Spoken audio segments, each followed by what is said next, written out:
60 жил явж байгаа. Тэгээд За сайн байцгаана уу та бүгдээ энэ өдрийн мэндийг хүргэе. Монголын хоккей холбооны ээлжид хэвлэлийн баг хуралд хүрэлцэн ирсэн хэвлэлийн төлөөлөгч та бүгдээ дахин халуун баярыг хүргье. За энэ хуралд маань Монголын хоккей холбооны үндэсний шишээ багийн дасгалжуулагч Дэлхийн хоккей холбооны зөвлөх Арслан Авагтай мэргэн Монголын хоккей холбооны үндэсний шишээ багийн ахлагч Амжилт Сүрэнгийн Мишг Сүрэн үндэсний шишээ багийн тамирчид мөн миний би хоккей холбооны ерөнхий нэргэжийн даргатхан баяр гэсэн бүрэлдэхүүнтэй оролцож байна. За саяхан та бүгд мэдж байгаа Монголын хоккейчид маань нэлээд томоохон амжилтууд гаргаад ирсэн. Бид саяхан 4 сард Код улсад зохион байгуулагдсан хоккейн дэлхийн аварга шалруулах тэмцээний 4-р дивизионы тэмцээнд баг тамирчид маань амжилттай оролцож алтан медаль хүртсэн амжилт гаргасан. Мөн Азийн аварга шалруулах U18 насны тэмцээнд өсвөр залуучууд маань оролцоод хүрэл медалийн амжилтыг болцлыг хангаад ирсэн. Өнгөрсөн жил та бүгд мэдж байгаа Стив Арена мөсөн өргөнд Монголын хоккейн бас түүхэн шинээр бичигдэх тэмцээн уралдаан болох дэлхийн аварга шалруулах тэмцээний 4-р дивизион U18-ийн Азийн аварга шалруулах тэмцээнээс тус зохион байгуулагдсан. Энэ тэмцээнийг зохион байгуулахад хамтран зохион байгуулагдсан хувийн хвшлийн болон төрийн байгууллагын хамт олонд бол баярлсан талархснаа илэрхийлье. Тус тэмцээнд манай баг тамирчид маань үндэсний шгшээ багийн тамирчид маань мөнгөн медаль авсан. Өсвөрийн U18 насны тамирчид маань хүрэл медалийн боцлуудыг хангасан байна. Мөн бид хоккейн түүхийг одоо бас хоккейн холбооныхоо бас тодорхой хэмжээний үйл ажиллагааны талаар ярилцвал 10 жилийн өмнө бид хоккейн холбоог аваад Монголын одоо хоккейчдийнхаа тодорхой хэмжээний рефорт хийж тодорхой хэмжээний холбоонд урт болон богино хугацааны төлөвөө гаргаж ажилласнараа Монголын хоккейн спортод тодорхой хэмжээний өөрчлөлт хийсэн, шинжилт хийснээр амжилт гарсан гэж үздэг. Үүнд бол одоо Монголын хоккей холбооны ерөнхийлөгч, улсын их хурлын гишүүн, сангийн сайд, болдын жавхлан эдний бүрэлдэхүүн маань энд бол тодорхой хэмжээний хамтарч ажилласны үр дүнд бол бид өнөөдрийн энэ сайхан амжилтуудыг хүргэж байна.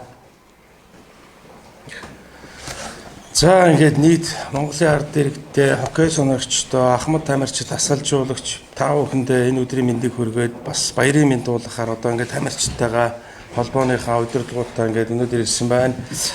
За одоо ингээд Монголын хоккей маа ер нь 60 жил одоо ингээд хөгжиж ирсэн ийм сайхан түүхтэй байгаа. Энэ одоо дээр үеэс энэ хоккейг унтраачихгүй ирсэн Ахмад тамирчид асалжуулагч нартаа баярлалаа гэж хэлмээр байна.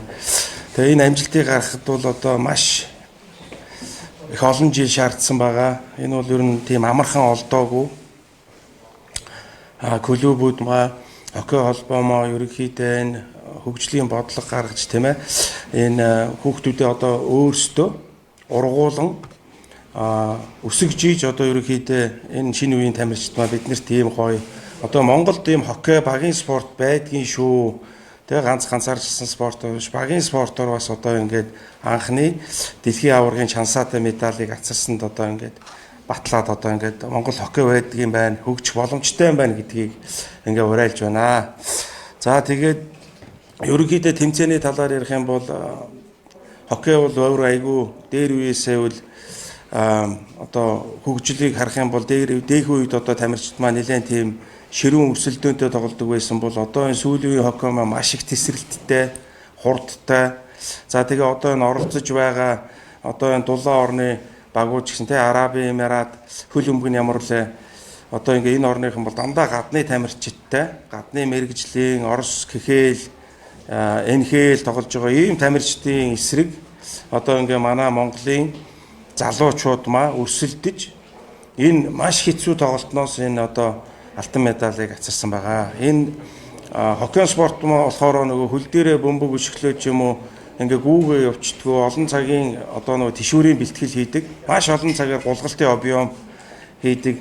Тэгээд тэр олон бэртэл гэмтэл нөгөө хоккей маа өөрөө бас их баланс одоо ингээ мөргөлдөөнтэй спорт болохоор тэрийг одоо даван туулж тэгээд тамирчид маа өөрсдөө одоо яг энэ сүүлийн тоглолт одоо манайх яг их Кувейтийн багтай одоо өрсөлдөж байхад Гиннесийн рекордны хэмжээний дайны одоо 352 минут ийм торгуулийн цаг гарсан. Манай одоо тамирчид маа тэнд одоо өөрсдөө яг нэг болж тэр сахилга бат тэр өөрсдөө барих тэр төсвөр төвчээр өчнөө юм одоо нэг баг хамт олон болж бид нар Монгол эх орондоо хайртай гэсэн сэтгэл гаргаж одоо энэ медалыг эх орондоо атсанд одоо тамирчидаа бас баярлалаа гэж хэлмээр байна. Дараагийн зөвлөлт юу байгаа вэ? За мэдээж хэцүү зүйл одоо бэлтгэл нөхцөл гэсэн бас тийм сайн биш. Гэсэн идэж тав амжилт гаргачлаа. Дараагийн зөвлөлт юу байгаа вэ? Энэ дэлхийн аваргаас энэ медаль авах ерөөсөө гол юу бол бид нар одоо юм гадаа одоо голын мөсөн дээр шахуу битүү ордон бол саяхнаас баригдсан шүү дээ. 1 жил 2 болж байгаа. Тэгэхээр одоо ерөнхийдөө энийг бол 20 жилийн бэлтгэл сургууль одоо энэ залуучуудын энэ багаас нь 5 настайгаас нь бэлдсэн тийм ээ. Одоо манай капитан Мишгэ 24 жил тоглож байна. Энэ улсуудын одоо бүхэл энэ амьдралын хөлс юу эдгээр шингэсэн ийм амжилт болчиход байгаа. Тэгээд дараагийн амжилт бол одоо мэдээж Монгол улс маа энэ багийн спорт байж иж одоо юм хамт олноороо бид нэр энэ эдийн засгаа эх орноо хөгжүүлэх боломж бол байгаа юм байна. Юу нэг багийн спорт бол айгүй чухал юм байна. Онцлог нь.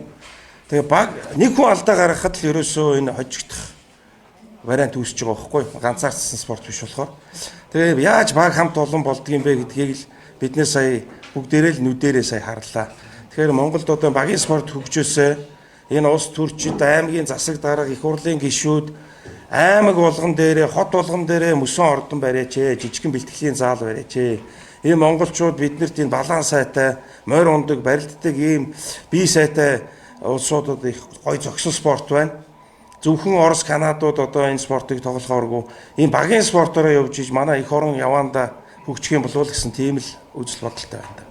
Сайн дөрвөн дэвсэнд үлдээж байна. Одоо энэ нь одоо цаашаа дэвшээд явж байгаа гэх юм уу тэгээд үндэсний шигшээ байгуулалт нь өсвөрийн шигшээ байгуулалтын хөрсгийн хүмүүс дараагийн одоо ямар олонсод тэмцээн байгаа вэ? Энэ талаар хэлж. Тий одоо бол ингээд ямар нэгэн байдлаар бид нар бол бидний түүхийг ярих юм бол одоо сүүлийн 10 жилд бол одоо бөмбөгтэй хоккейгоор хүрэл медаль авлаа 16 онд. Азаас 3 хүрэл, Азаас мөнгөн медаль 2 хошоо авраг 18 19-нд авсан байгаа. Олимпийн төрөлд одоо Саппород болсон тэмцээнд 4-т орсон байгаа. Өнгөрсөн жил Монголдо зохион байгуулсан Welcome to Mongolia гэдэг одоо тэр гоё бас гадны жуулчдыг Монголдо татаад жуулчдаар бас эх орондоо ингээд тооцоогоор ойролцоо 3 тэрбум төгрөг ингээд оруулж ирсэн юм байна. Тэгэхээр бас ингээд энэ хоккей холбоо маш их одоо манай энэ ерөнхийлөгч чавхлан байгаа энэ реформыг хийж иж энэ багийн спортыг ингээд чирж иж ийм амжилтууд гарч байна. Тэгэхээр бид нар одоо улам цаашаа тэр 3 дугаар дивизион тийм залуучууд маа ч гэсэн бас их өнгө зүй сайтай байна. Дээшээ явна. Одоо тэр том орнууд, топ орнууд руу бол дөхөх тийм л юу байна тий. Тэгэхдээ хамгийн гол нь энэ хоккейндо хожиж хожихдоо биш. Энэ багийн спортыг хөгжүүлж иж биднэрт энэ эдийн засгийн бид нар ийм одоо нэг ийм ганцаардсан юм их яваад шүү дээ. Одоо ингээл нэг сүнхөө өрөөл тэгээ эх орон хөгжихэд компаниуд одоо бид нар ийм хоорондоо нэгдэх хэрэгтэй байхгүй. Тэгээ ямар нэгэн ажлыг ийм багаараа хийж байх юм бол цаашдаа юмдаа одоо энэ байгаа хүмүүс ингээд том болоод ажил төрөлд орно. Цаашдаа бас ингээд эдийн засгтаа бас нэмэр болох юм болов уу гэж бодож байна. Алуулсан төсөлд орж ирэх дүн санхүүгийн хувьд гэдэг юм туслаад санхүүгийн холбооноос гаргадаг энэ одоо санхүүгийн асуудлыг хэрхэн шийдвэрлэдэг байх шээ. Тэ одоо манай энэ хоккей спорт бол бас мэдээж бол өртөг өндөртэй спорт байгаа. Тэгээд хувийн хвшлийнхэн байна. Одоо бид нартай хамтарч ажиллаж байгаа компаниуд байна тий. Одоо нэлээд олон компани байна. Бүгдийг ингээд дурдах юм бол Хасбанк, Mobicom, Монгол Базаалт гэл энэ олон компаниуд за тэгээд энэ дотоодын уул уурхайн компаниуд эднэр ингээд одоо чадах хэмжээгээр л тусалж байгаа. Тэгээд мэдээж биднэрт бол материалын бааз түрүү биелсэн шүү дээ. Бид нар гадаа мөсөн дээр голын мөсөн дээр шахуу бэлтгэл хийж байгаа явж байгаа. Тэргээрээ энэ дэлхийн аваргын тэр өндөр тесрэлттэй тэмцээн тэр хурдтай тэмцээнээс медаль энэ алтан медаль авчиж байгаа гайхалтай болчиход байгаа байхгүй юу? 100 цаг бол чинь одоо төвчл маань бэлтгэл сургуультаа одоо бацаагүй. Дараа жил 3 дугаар дивизионы Б бас хүчтэй байгууллагад болно. За манай залуучуудын хувьд бас бэлтгэл сургууль тэгэхээр хангахгүй. Энэ 100 намын цаг. Тий, хоккей бол багийн спорт болохоор ер нь бол одоо энэ клубүүд маа бас ажилласаа хиймээр байна. Тамирчтай яг үндсэн одоо нөгөө суур нь болохоор клубүүдээс үндэсний шигшээ баг бүрдэж гардаг байгаа. тэг клубүүд маань тамирчдыг бэлдэх те одоо тэр процесс тэрийг одоо өшөө сайжруулмаар байна. Одоо хүүхдүүдээ үнэхээр бид нар Орос Канадын зэрэгт хийх юм бол клубүүдийн одоо нэг өсөндөө гаргаж ирж байгаа тамирчдмаа энэ бид нэр одоо дэлхийн аварга дээр очиж бид нар хэр сайн ажилласан бэ гэдэг л дүгнэлт гарч ирж байгаа байхгүй юу?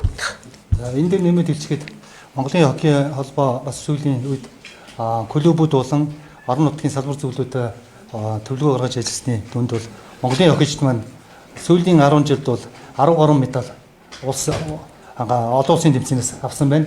Энэ шалгуур үзүүлэлтээр ч гэсэн Монголын үндэсний шигшээ багт бол 2024 оноос үндэсний шигшээ багт бол орж байгаагаараас их энэ бол талхруулжтай. За үндэсний шигшээ багт орно гэдэг бол бидний одоо 5-6 сар бэлтгэл сургалт хийдэг гэсэн бүтэн жилийн бэлтгэл сургалт хийх болцоогоор хангагдж байгаа.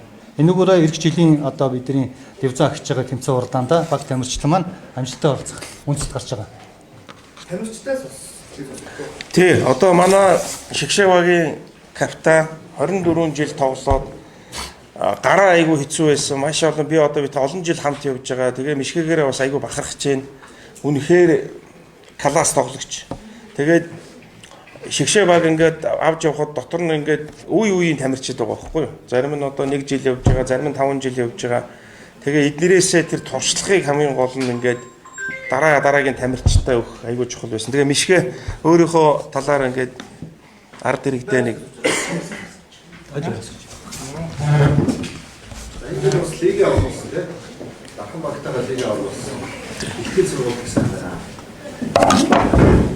За сайн байцгаана уу. Өнөөдрөө мэндийг хүргэе.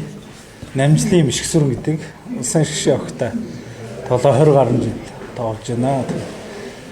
Ер нь хүүхэд байхаас 90-ад оны сүүлдээс тоглосон гэж хэлж болно.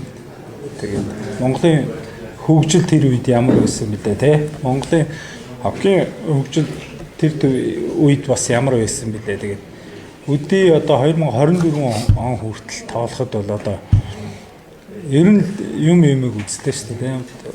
Улс их орн маань яаж хөгжиж байна? Манай Монголын хоккей бас яаж хөгжиж байна гэдэг 10 хэдэн настай хүүхэд хоккейгоор анх хичээллээ. Том мөрөөдөлтөө, том зорилготой анх энэ спорт руу орж ирсэн нэгээд. Эцээш энэтэй бууж өгөөгүй 20 хэдэн жил тоглож өнөөдөр одоо зөвхөн миний хувьд бол энэ миний мөрөөдөл тий энэ миний одоо мөрөөдөлт би яг энэ мөрөөдөлд хүрсэн бол миний дүүнер тий миний залуучууд бол энэс илүү том мөрөөдөл тавьж дахиж ах шигээ одоо ингээд мөрөөдөлтөд бүх одоо улсын тий манай Монголын бүх тамирчид мөрөөдөлтөд хүрээсэй Монголын хоккейчид бол тэр мөрөөдөлтөд хүрээсэй угаасаа хүрч чадна гэдэгт би бол итгэдэг. Тэгээд одоо өдөө 20 хэдэн жил хамгийн сүүлийнхаа тоглолтыг сая Кувейт тоглож дуусгаад улсынхаа шигшээд тоглох одоо шигшээ багийнхаа сүүлийн тоглолтыг хийгээд ирсэн. Тэгээд за өдөө хүртэл одоо явхад маань тий одоо багш дасгалжуулагч нар одоо Арын алба Монголын хоккей холбоо тийм бүх Монголын үеийн дасгалжуулагч нар тамирчид үе тэгээд тэд нартай бүгдэнд нь баярлалаа. Бүгдэнтэй цуг тоглож ирсэн гэх фэнүүд. Тэ нэр төрийн хэрэг байлаа. Тэгээд энэ жил дархан багасаа тоглосон. Одоо дархан багт маань одоо манай сангийн сайд жавхлан гишүүн маань одоо бас битүү ордон тавигдах гад одоо ингээд шаардлага тавигдаа явж байна. Тэгээд тэр бол бас л мөрөөдлийн нэг хэсэг байна шүү дээ. Одоо дархны залуучууд хүүхдүүд яаж хөгжих боломжтойг бас энэ жил харуулж дархан баг маань авраг боллоо. Цаашдаа тэгээд дэлхийн аврагт аврага авлаа. Манай энэ хобби таашаач.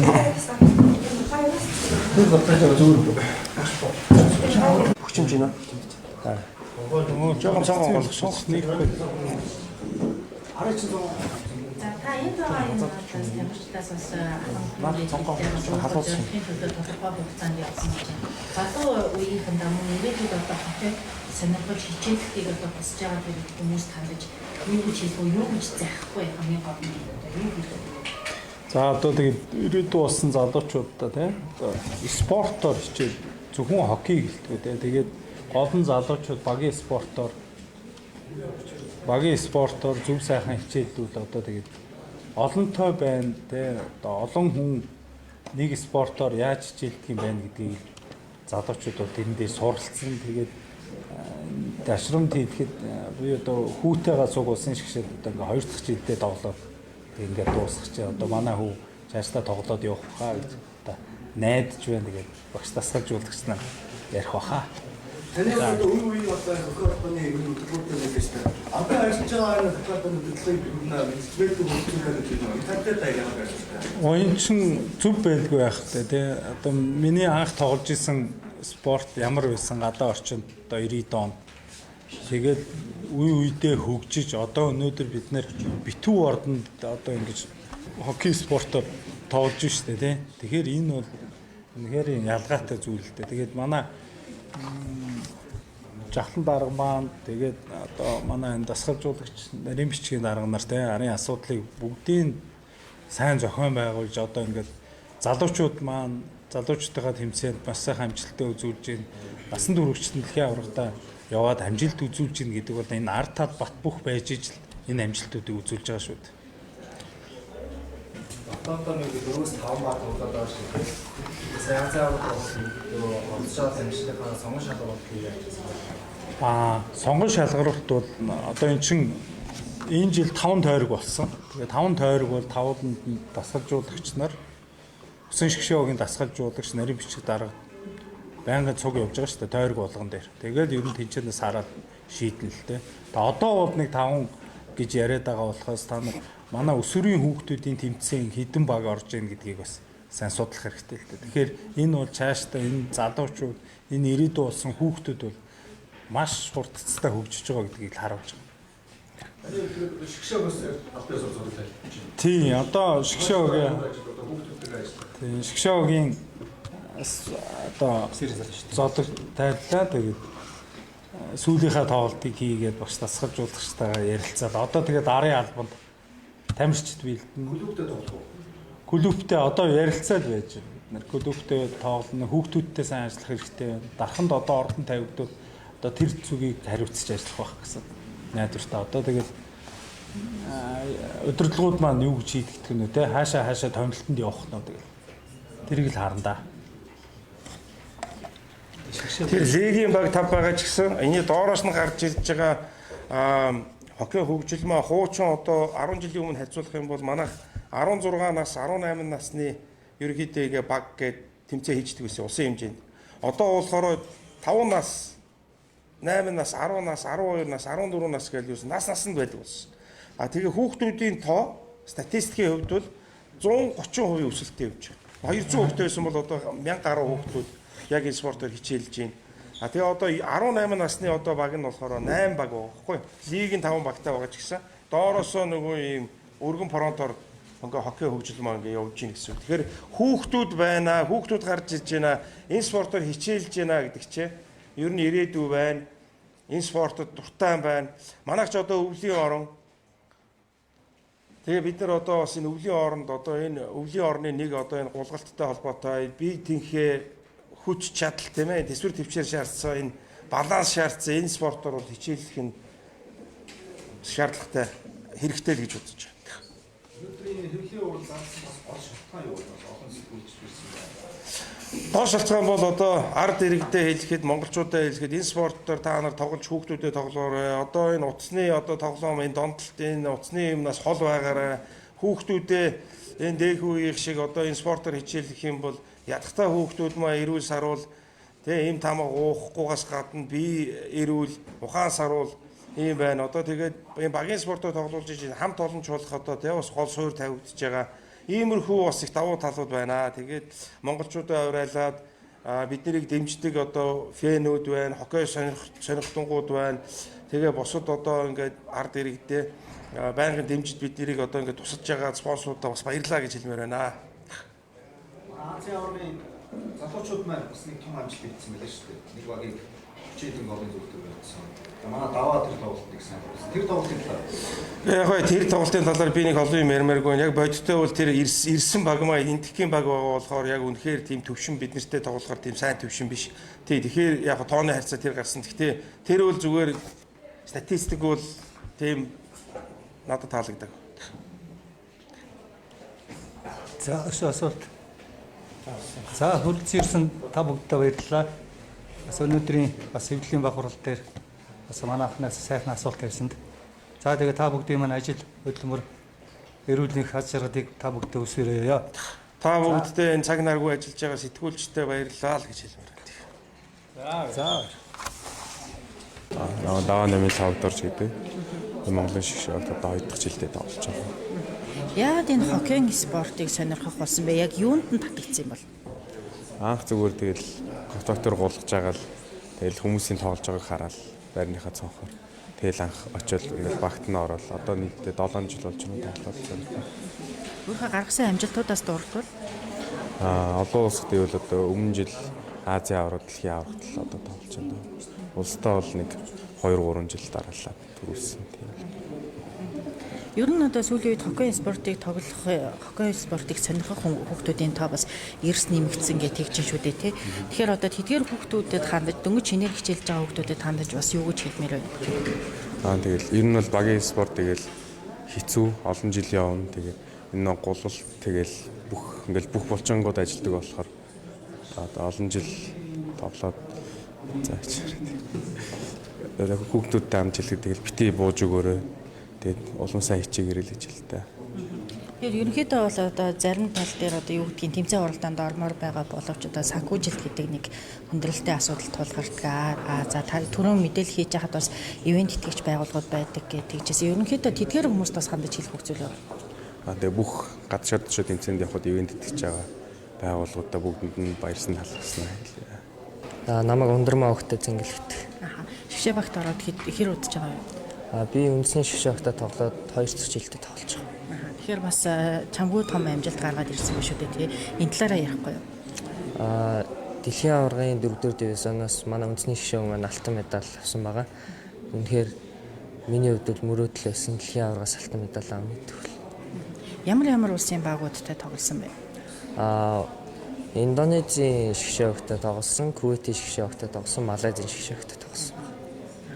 Тэгэхээр ерөнхийдөө яагаад хоккей спортыг сонирхдаг болсон юм бол тэгээ өөр олон төрлийн спорт байгаа шүү дээ.